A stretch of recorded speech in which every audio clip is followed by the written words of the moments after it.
السلام علیکم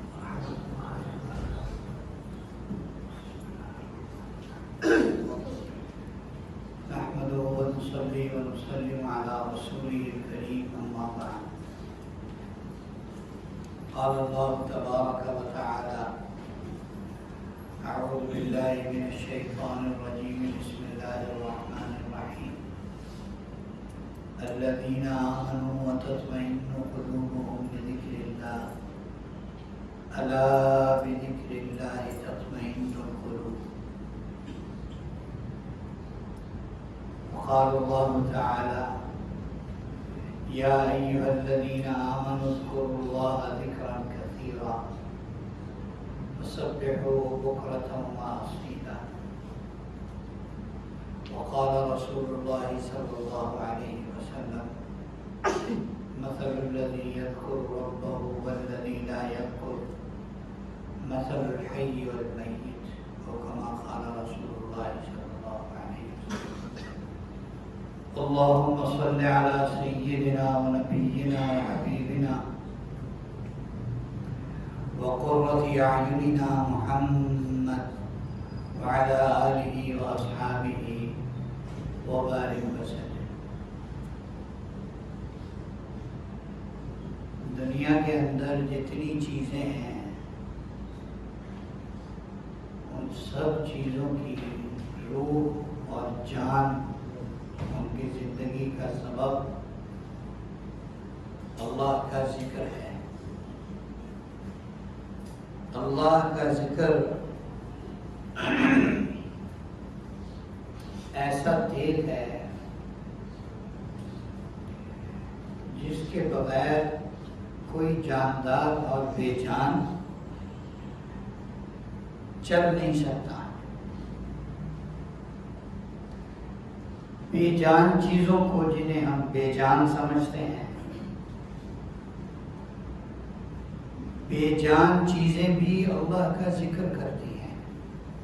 قرآن پاک میں اللہ کہتے ہیں وَإِن مِّن شَيْءٍ إِلَّا يُسَبِّحُ بِحَمْدِهِ وَلَكِن لَّا تَفْقَهُونَ تَسْبِيحَهُ. جو بھی چیز ہے، چھوٹی سے چھوٹی چیز حتیٰ کہ ذرہ، وہ اللہ کی پاکی بھی بیان کرتا ہے، اللہ کی حمد بھی بیان کرتا ہے. اللہ فرماتے ہیں تمہیں سمجھ نہیں آتی وہ کیسے کرتے ہیں، کیا کرتے ہیں، لیکن ہر چیز اللہ کے ذکر میں لگی ہوئی.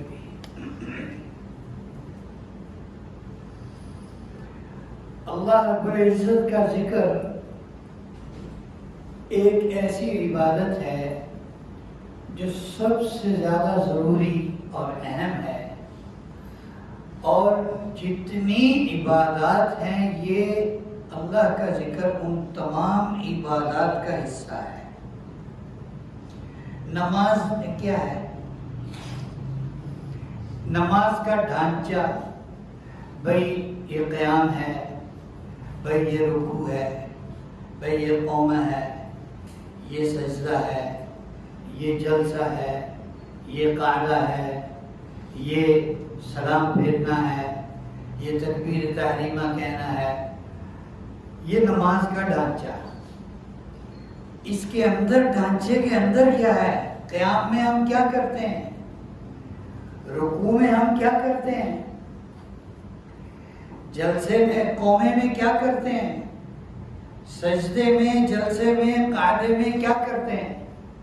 سب میں کیا ہے؟ اللہ کا ذکر. سب میں اللہ کا ذکر. تو اللہ کا ذکر ایسے ہی ضروری ہے مومن کے لیے جیسے ہر انسان کے لیے ہوا اور پانی ضروری ہے. اللہ کا ذکر ہر انسان کے لیے ایسے ہی ضروری ہے، ہر مومن کے لیے جیسے کہ ہر انسان کے لیے ہوا اور پانی ضروری ہے. ذکر ایک ایسی عبادت، ہر عبادت کے لیے شرائط ہیں، ذکر کے لیے کوئی شرط نہیں ہے. پاک ہو ناپاک ہو، بیٹھا ہوا ہو، کھڑا ہوا ہو، چل رہا ہو، کام کر رہا ہو، لیٹا ہوا ہو، بستر پر ہو، مسجد میں ہو، گھر ہو، دکان پر ہو، بازار میں ہو، آفس میں ہو، سفر میں ہو، حضر میں ہو، کسی حالت میں، حتیٰ کہ اللہ رب العزت فرماتے ہیں یا ایھا الذین آمنوا اذا لقیتم فئة فاثبتوا واذکروا اللہ، اے ایمان والو جب تمہارے دشمنوں سے لڑائی ہو تو کافروں کے ساتھ جب لڑو تو جم کے لڑو اور اللہ کا ذکر کرو۔ اللہ کے ذکر سے چھوٹ وہاں بھی نہیں ہے۔ اللہ کا ذکر وہ تیل ہے جس سے سارے دیے جلتے ہیں، اور شیطان کو سب سے زیادہ ڈر اللہ کے ذکر سے لگتا ہے۔ شیطان انسان کو سب سے پہلے اللہ کے ذکر سے غافل کرتا ہے۔ استحوذ علیہم الشیطان فانساہم ذکر اللہ، یہ قرآن پاک کی آیت ہے۔ شیطان ان پر غالب آ گیا اور ان کو اللہ کے ذکر سے غافل کیا، ان کو اللہ کے ذکر سے غافل کیا۔ تو اللہ کا ذکر جب تک مومن کرتا رہتا ہے شیطان کا اس پر کوئی زور نہیں۔ اور اللہ تعالیٰ فرما رہے ہیں وَمَن يَعْشُ عَن ذِكْرِ الرَّحْمَنِ نُقَيِّضْ لَهُ شَيْطَانًا فَهُوَ لَهُ قَرِينٌ، جو ہمارے ذکر سے غافل ہوتا ہے، جو ہمارے ذکر سے روگردانی کرتا ہے، ہم اس پر ایک شیطان کو مقرر کر دیتے ہیں، مسلط کر دیتے ہیں، یہ ہمیشہ کے لیے اس کا ساتھی بن جاتا ہے شیطان۔ اب جب شیطان مسلط ہو جائے گا، ہر وقت شیطان ساتھی بنا رہے گا، وہ کوئی خیر کا کام کرنے دے گا کبھی بھی نہیں۔ اللہ کا ذکر کرنا، کثرت کے ساتھ کرنا، کثرت کے ساتھ کرنا، اور اس کی کوئی حد مقرر نہیں ہے، اس کی کوئی حد مقرر نہیں ہے۔ نمازوں کی بھی حد ہے، فرائض کی حد مقرر ہے، سنتوں کی حد مقرر ہے، نفل آپ پڑھ سکتے ہیں ہم جتنے چاہیں، لیکن بعض اوقات میں نفل بھی نہیں پڑھ سکتے۔ ذکر کے لیے کوئی ایسا وقت نہیں ہے کہ وہاں ذکر نہ ہو سکتا ہو۔ اگر ہم واش روم میں جائیں، بیت الخلاء میں جائیں، تو وہاں بھی ذکر قلبی، دل کا ذکر وہاں بھی ہو سکتا ہے۔ ایک ہے زبان کا ذکر، ایک ہے دل کا ذکر، ایک ہے نماز زبان کا ذکر اور ایک ہے دل کا ذکر۔ اچھا اسی طرح ایک ہے کانوں کا ذکر، ایک ہے زبان کا ذکر، ایک ہے دماغ کا ذکر۔ کانوں کا ذکر کیا ہے؟ اب یہ بیان ہو رہا ہے نا بھئی، ہم کیا بیان کر رہے ہیں؟ ہم کیا بیان کر رہے ہیں؟ اللہ اس کے رسول کی بات کر رہے ہیں نا۔ اس موقع پر تسبیح جیب میں ڈالنی چاہیے، یہ کانوں کا ذکر ہے۔ وہ تسبیح آپ نے پکڑی ہوئی نا، نہ دھیان اس ذکر میں ہے نہ اس ذکر میں ہے، تو یہ بات سمجھنے کی ہے۔ یہ ہم سب اس وقت، یہ نہیں ہے کہ میں بول رہا ہوں میں ذکر کر رہا ہوں، نہیں، آپ سب سننے والے اس وقت ذکر میں مشغول ہیں، سب ذکر میں مشغول ہیں اس وقت، جتنے بات سن رہے ہیں اور بات کرنے والا بھی۔ تو ایک ہے ذکر لسانی، زبان کا ذکر، اور ایک ہے ذکر قلبی، دل کا ذکر۔ حضور صلی اللہ علیہ وسلم مسجد میں تشریف لائے، حضور صلی اللہ علیہ وسلم مسجد میں تشریف لائے، صحابہ کی ایک جماعت مسجد کے کنارے پر چپ چاپ بیٹھے تھے، خاموش۔ سوچ میں مگن. آپ بولا بھائی کیا کر رہے ہو, کیا کر رہے ہو؟ صحابہ نے عرض کیا اللہ کے رسول ہم سوچ رہے ہیں, ہم غور فکر کر رہے ہیں اللہ رب العزت نے کیا کیا پیدا کیا, کیسے کیسے پیدا کیا, کیا کیا پیدا کیا, کیسے کیسے پیدا کیا. تو آپ نے خوشی کا اظہار فرمایا اور ان کے ساتھ بیٹھ گئے. اور ایک حدیث میں ہے قیامت کے دن ایک اعلان کرنے والا اعلان کرے گا, عقل والے کھڑے ہو جائیں, عقل مند لوگ کھڑے ہو جائیں, عقل مند لوگ کھڑے ہو جائیں. وہ اعلان کرے گا بار بار, فرشتہ ہوگا کوئی, عقل مند لوگ کھڑے ہو جائیں. تو خود سے کو پوچھا بھائی عقل والے کون ہیں, عقل مندوں سے تمہاری کیا مراد ہے؟ تو وہ کہے گا الذین یذکرون اللہ قیاما وقعودا وعلی جنوبہم ویتفکرون فی خلق السماوات والارض ربنا ما خلقت هذا باطلا سبحانک فقنا عذاب النار. کہ عقل مند وہ ہیں جو کھڑے بیٹھے ہر پہلو پر ہر حالت میں اللہ کا ذکر کرتے تھے اور وہ اللہ کی مخلوقات میں اللہ کی پیدا کی ہوئی چیزوں میں غور کرتے تھے اور کہتے تھے اے اللہ آپ نے یہ سارا کچھ بے فائدہ نہیں پیدا کیا, آپ نے یہ سب کچھ بے فائدہ نہیں پیدا کیا. ایک آدمی حدیث پاک میں آتا ہے, ایک آدمی چھت پہ لیٹا ہوا تھا اور رات کا وقت تھا, ستاروں کو چمکتے دمکتے دیکھ رہا تھا اور چاند کو دیکھ رہا تھا اور دیکھتے دیکھتے کہنے لگا کہ اللہ نے تمہیں پیدا کیا اور اللہ نے یقیناً تمہیں بے فائدہ نہیں پیدا کیا, تو اے اللہ میری مغفرت فرما دیں, آپ نے ان چیزوں کو پیدا کیا ہے, آپ میری مغفرت کرنے پر قادر ہیں, میری مغفرت فرما دیں. اللہ کے نبی نے فرمایا قبولیت کی گھڑی تھی اس کے حصے میں آ گئی, اس نے کہا اللہ پاک میری مغفرت کر دے, اللہ نے اس کی مغفرت کر دی. ہر آن ہر لمحہ ہر گھڑی کیا کرنا؟ اللہ کا ذکر کرنا. ہر آن ہر لمحہ ہر گھڑی اللہ کا ذکر کرنا. معراج کے سفر میں ایک حدیث میں آتا ہے, معراج کے سفر میں حضور صلی اللہ علیہ وسلم نے ایک صاحب کو دیکھا, ایک آدمی کو دیکھا کہ وہ عرش کے نور میں چھپا ہوا ہے. اس کے لیے کیا ہی بہترین جگہ تھی, عرش کا نور. تو حضور صلی اللہ علیہ وسلم نے پوچھا کہ بھائی یہ کیا ماجرا ہے, اس شخص کا کیا عمل ہے؟ تو بتایا گیا کہ یہ شخص ہر وقت اللہ کے ذکر میں مشغول رہتا تھا, ہر وقت اللہ کے ذکر میں مشغول رہتا.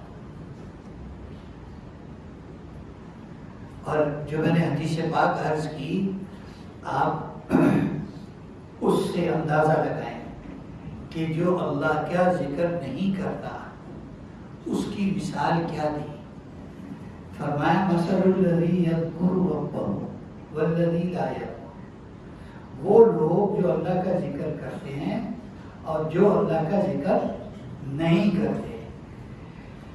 مثل الحی والمیت, ان کی مثال زندہ اور مردہ کی ہے. یعنی زندہ ذکر کرنے والے کیا ہیں؟ زندہ ہیں, اور ذکر نہ کرنے والے کیا ہیں؟ مردہ ہیں. اب یہ یہاں تک نہیں ہے حدیث, یہاں تک نہیں ہے. اب اس کو تھوڑا سوچیں کہ مردہ کیوں کہا گیا. یہاں کوئی مردہ رکھ دیں, جہاں پر انسان ہو, بہت سارے زندہ انسان ہو, وہاں پر ایک مردہ ایسے رکھ دیں دفن کیے بغیر. 2-3 دن کے بعد کیا حالت ہوگی؟ 5 دن کے بعد کیا حالت ہوگی؟ ہفتے بھر کے بعد کیا حالت ہوگی؟ کیوں جی؟ 15 دن کے بعد کیا حالت ہوگی؟ کوئی وہاں بیٹھ سکے گا؟ کوئی وہاں بیٹھ سکے گا؟ اسی طرح جو اللہ کے ذکر سے غافل ہیں اور زندگی گزار رہے ہیں، ان کی بھی اسی طرح نحوست ہے. جس جگہ ان کا پاؤں پڑتا ہے نحوست وہاں قدم دبا دیتی. گھر میں نحوستیں کیوں ہیں؟ گھر میں بے برکتی کیوں ہے؟ گھر میں قرآن کھولتا نہیں ہے، گھر میں اللہ کا نام نہیں لیا جاتا، گھر کے اندر ہے 18 گھنٹے ٹی وی چل رہا ہے. وہ سولر یا یو پی ایس لگوائیں تو سب سے پہلے کہتے ہیں ٹی وی کراؤ یو پی ایس میں، یہ چلنا چاہیے، یہ چلنا چاہیے. وہ کہتے ہیں موسیقی روح کی غذا ہے. ایک بزرگ نے کہا بالکل ٹھیک ہے، موسیقی روح کی غذا ہے. کہ جن کی روح گندی ہے ان کے لیے گندگی غذا ہے، اور جن کی روح اچھی ہے ان کے لیے اچھی غذا ہے. اب کسی اللہ والے کو آپ کہیں موسیقی سنو، سنے گا؟ سنے گا؟ حدیث پاک میں آتا ہے جس نے موسیقی سنی، یہ جو شادیاں ولیمے اور یہ جو باراتیں اور یہ جو مہندیاں اور یہ جو اس سے پہلے کٹ کرنا ہے برادری کا اور کزن سارے اکٹھے ہو کر جو پروگرام کرتے ہیں اور ساری رات کرتے ہیں، لوگوں کا جینا بھی حرام کرتے ہیں، اور ماشاءاللہ 4 گھنٹے 5 گھنٹے موسیقی ہے اور شروع میں تلاوت ہے. سبحان تیری قدرت. ایسے ہوتا ہے؟ میں غلط تو نہیں کہہ رہا بھائی، یہ میری آنکھوں دیکھی بات ہے، کانوں سنی بات ہے. یہ ہمارے مشاہدے ہمارے سامنے تو گراؤنڈ ہے، مصیبت کا مارا ہے. سارا کچھ تو وہاں ہوتا ہے. پہلے تلاوت ہے، اسماء الحسنی پڑھے جا رہے ہیں، اس کے بعد 4 گھنٹے وہ خدا کی نافرمانی ہوتی ہے کہ پناہ خدا کی. اور یہ شادی والے دن کیا کہیں گے؟ نکاح کے بعد کہیں گے مولوی صاحب دعا کریں کہ یہ جوڑا خوشگوار زندگی گزارے. ایسے خوشگوار زندگی گزارے گا جیسے تما چوکڑی مچائی، جیسے لوگوں کی نیندیں اور زندگی حرام کی، ایسے ان کی زندگی حرام ہوگی. ہاں، تو اللہ کا ذکر یہ زندہ دلوں کی نشانی ہے. اللہ کا ذکر موسیقی روح کی غذا ہے، ان کی غذا ہے جن کی روح گندی ہے، اور اللہ کا ذکر روح کی غذا ہے.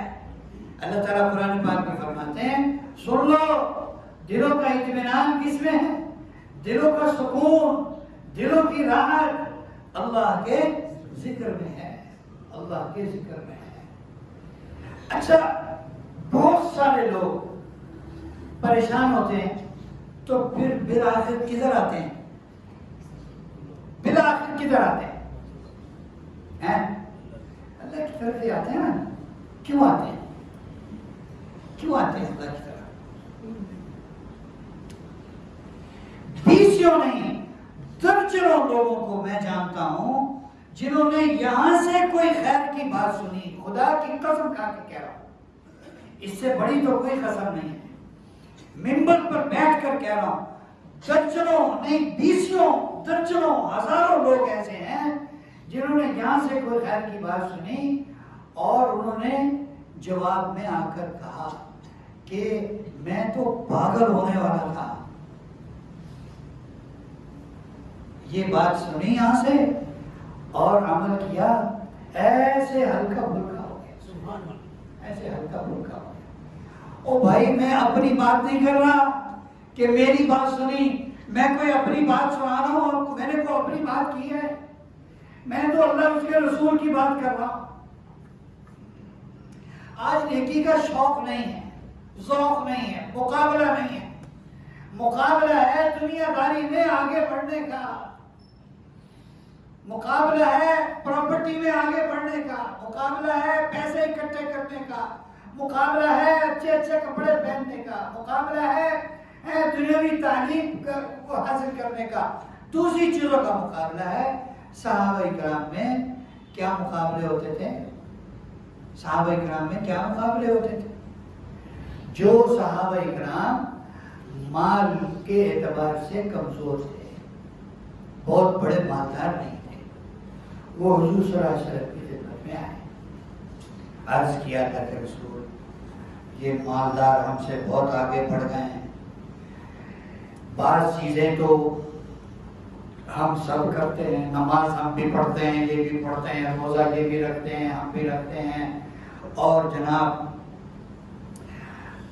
بہت ساری نیکیاں ہم میں مشترکہ ہیں، لیکن ان کے پاس مال ہے، یہ صدقہ کرتے ہیں، ہم صدقہ نہیں کر سکتے، یہ اللہ کے راستے میں غلام آزاد کرتے ہیں، ہم نہیں کر سکتے، اور یہ زکوٰۃ ادا کرتے ہیں، ہم نہیں کر سکتے، یہ حج عمرے کرتے ہیں، ہم نہیں کر سکتے، یہ جہاد میں جا کر خرچ کرتے ہیں، خود بھی جاتے ہیں، یہ تو خرچ کر کے ہم سے نیکی میں بہت آگے بڑھ جائیں گے، پھر ہم تو پیچھے رہ جائیں گے۔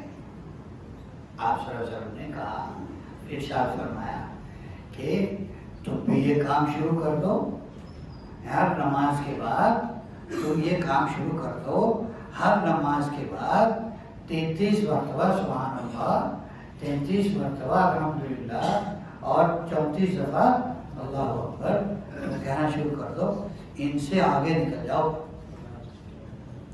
ایک روایت میں یہ فرمایا کہ سبحان اللہ کہو، سبحان اللہ کہنا صدقہ ہے، ایک دفعہ کہنا ایک صدقہ، 33 دفعہ کہنا 33 صدقے، اور الحمدللہ کہا کرو، الحمدللہ کہنا صدقہ، اللہ اکبر کہا کرو، کہنا صدقہ۔ تو اس دن تم سے آگے کوئی نہیں نیکی میں نکل سکے گا سوائے یہ کہ جس نے یہ کر لیا، اور یہ اس نے کچھ زیادہ کر لیا۔ بعض روایات میں 100 دفعہ بھی آتا ہے، 100 دفعہ پڑھو۔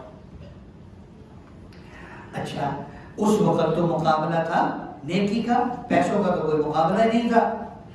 وہ مالدار صحابہ کو بھی پتہ لگ گیا یار یہ نماز کے بعد بیٹھے رہتے ہیں، یہ جو چند صحابہ یہ نماز کے بعد بیٹھے رہتے ہیں، یہ کیا بات ہے، یہ کیا کرتے ہیں؟ وہ پتہ لگ گیا کہ آپ صلی اللہ علیہ وسلم نے یہ عمل نماز کے بعد کرنے کو فرمایا، انہوں نے بھی شروع کر دیا۔ اب جب انہوں نے بھی شروع کر دیا تو وہ حضور صلی اللہ علیہ وسلم کی خدمت میں دوبارہ حاضر ہوئے، اللہ کے رسول یہ تو انہوں نے بھی کرنا شروع کر دیا، اب ہم کیا کریں؟ تو آپ علیہ السلام نے فرمایا ذالک فضل اللہ یؤتیہ من یشاء، بھائی یہ اللہ کا فضل ہے، جسے چاہے دے دیں۔ اگر انہوں نے بھی کرنا شروع کر دیا ہے تو بھائی ہم کیا کر سکتے ہیں؟ مال ایک نعمت ہے جسے وہ اللہ کے راستے میں خرچ کر کے نیکی میں تم سے آگے بڑھے ہوئے ہیں، تو یہ کم از کم تڑپ تو ہمارے دل میں ہو کہ ہم نیکی میں آگے بڑھیں، ہم نیکی میں آگے بڑھیں، نیکی میں آگے۔ اب کتنے چھوٹے چھوٹے کلمے جو ہمیں کنفرم یاد ہیں، ہو نہیں سکتا کہ کسی مسلمان کو لا حول ولا قوت الا باللہ کس کو یاد نہیں ہے؟ سب کو یاد ہوگا لا حول ولا قوت الا باللہ، جماعتوں یاد ہے، ہمیں پیدائشی یاد ہے لا حول ولا قوت الا باللہ۔ اب یہ اتنا زبردست عمل ہے، اتنا زبردست عمل ہے۔ اور بن مالک اشجعی ایک صحابی رضی اللہ تعالیٰ عنہ، ایک صحابی قید ہو گئے دشمن کے پاس، ان کے والد حضرت مالک وہ حضور صلی اللہ علیہ وسلم کی خدمت میں حاضر ہوئے، کہ اللہ کے رسول وہ اور قید ہو گیا ہے، آپ نے فرمایا کسی طریقے سے اس کو پیغام پہنچاؤ کہ لا حول ولا قوت الا باللہ کثرت سے پڑھا کرے۔ کیا پڑھا کرے؟ لا حول ولا قوت الا باللہ کثرت سے پڑھا کرے۔ انہوں نے پیغام پہنچا دیا کسی طریقے سے، انہوں نے پڑھنا شروع کیا۔ دشمن نے ان کو الگ تھلگ قید کیا ہوا تھا اور ان کو زنجیروں سے باندھا ہوا تھا، ہاتھ بھی اور پیر بھی۔ یہ کہتے ہیں ایک رات میری زنجیریں ہاتھوں کی پیروں کی خود بخود ٹوٹ کے گر گئی، اور کہتے ہیں میں نے دیکھا دائیں بائیں کوئی بھی نہیں ہے. میں باہر گیا جہاں ان کے اونٹ بیٹھے ہوئے تھے، وہاں گیا، ایک اونٹ کو کھڑا کیا، اس پر میں خود بیٹھا اور دوسرے اونٹوں کو آواز لگائی، وہ سارے میرے پیچھے آ گئے. میں اونٹوں کو بھگاتا، جس پر بیٹھا تھا وہ بھی، اور جتنے اونٹ تھے سارے بھگا کے اپنے گھر آ گیا مدینہ منورہ. تو میری والدہ، ان کی والدہ ایک دن کہنے لگی کہ مجھے لگتا ہے کہ عوف کی آواز ہے. گھر کے اندر یہ سین چل رہا ہے، مجھے لگتا ہے عوف کی آواز ہے، عوف کی آواز لگ رہی مجھے. تو ان کے والد کہنے لگے تجھے تو خواب میں عوف ہی نظر آتا ہے، تجھے تو خواب میں عوف ہی نظر آتا ہے، ہر وقت عوف عوف ہی کرتی رہتی ہے. وہ پتہ نہیں کہاں زنجیروں میں بندھا ہوا بیٹھا ہوگا. تھوڑی دیر کے بعد دروازہ بجنے کی آواز آئی تو دیکھا حضرت عوف رضی اللہ تعالیٰ عنہ سامنے کھڑے ہیں اور باہر اونٹوں کی منڈی لگی ہوئی ہے.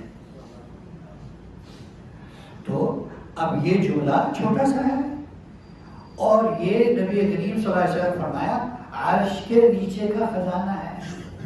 اور ایک روایت میں فرمایا کہ لا حول ولا قوت الا باللہ کے اندر 99 پریشانیوں کا حل ہے. 99 پریشانیوں کا حل ہے. اس کی کثرت لا حول ولا قوت الا باللہ، لا حول ولا قوت الا باللہ کس کو یاد نہیں ہے؟ لیکن پڑھتا کون ہے؟ کتنی دفعہ پڑھتا ہے؟ ہم لوگ نیکی کے معاملے میں تھوڑا کنجوس ہیں. 200-400 دفعہ کوئی جملہ پڑھ لیا نا، وہ یار بہت نیکیاں کمانی ہیں، بہت نیکیاں بہت نیکیاں. بھائی غیبت کتنی کی، غیبت کتنی سنی، غیبت کتنی کی، غیبت کتنی سنی. آنکھ سے غلط کتنا دیکھا، دماغ سے غلط کتنا سوچا، منہ سے غلط کتنا بولا. کتنے فالتو جملے ایسے ہوتے ہیں کہ ایک جملہ ساری نیکیوں کو تباہ و برباد کر دیتا. ایک جملہ ساری نیکیوں کو تباہ و برباد کر دیتا. تو بھائی ذکر ایسی عبادت ہے، ایسی عبادت ہے کہ اس کے اندر دلوں کا سکون اور اطمینان اللہ نے رکھا ہے، دلوں کا سکون اور اطمینان.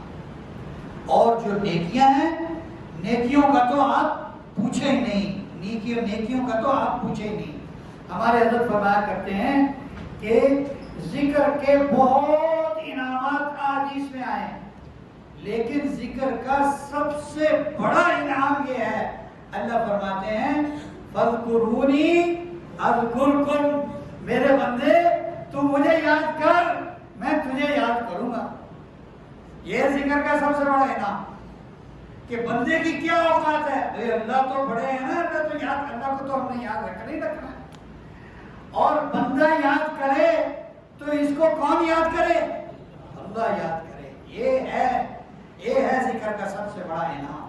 تو ہم سب نیت کر لیں کہ انشاءاللہ اپنی زبان کو ہر وقت اللہ کے ذکر سے تر رکھیں گے.